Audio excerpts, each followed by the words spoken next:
شہد کی مکھی۔ قرآن مجید میں شہد کا ذکر ہے بچوں۔ عربی میں شہد کی مکھی کو نحل کہتے ہیں، اور قرآن مجید میں اللہ تعالیٰ نے ایک سورت نازل فرمائی ہے جس کا نام سورہ نحل ہے۔ اس سورت میں شہد اور شہد کی مکھی کے فضائل اور اس کے فوائد و منافع کا تذکرہ فرمایا ہے جو قابل ذکر ہے، اور در حقیقت مکھی یا عجائبات عالم کی فہرست میں ایک بہت ہی نمایاں مقام رکھتی ہے۔ اس مکھی کی چند خصوصیات ہم آپ کو بتاتے چلیں۔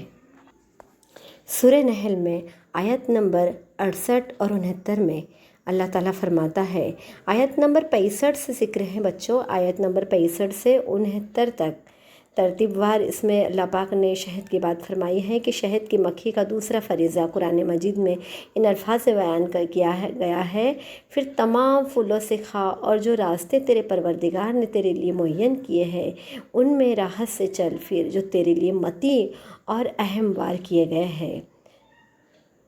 سورہ نحل میں ترتیب وار پانی، دودھ، انگور و کھجوروں کے شیرے کے بارے میں نکات پیش کرتے ہیں، اور اس کے تسلسل میں پھول کے شہد کے بارے میں گفتگو ہے کہ شہد کی مکھی شہد خدا کے حکم سے آمادہ کرتی ہے، اور قرآن کریم اسے شفا کہتا ہے۔ قرآن مجید میں شہد کو شفا بخش کہا گیا ہے۔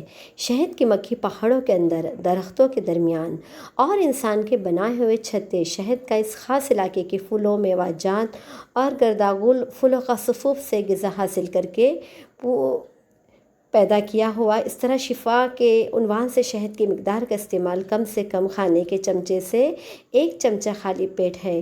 اس طرح ہر علاقے کا شہد انسان کے لیے خاص خاصیتوں کا حامل ہے۔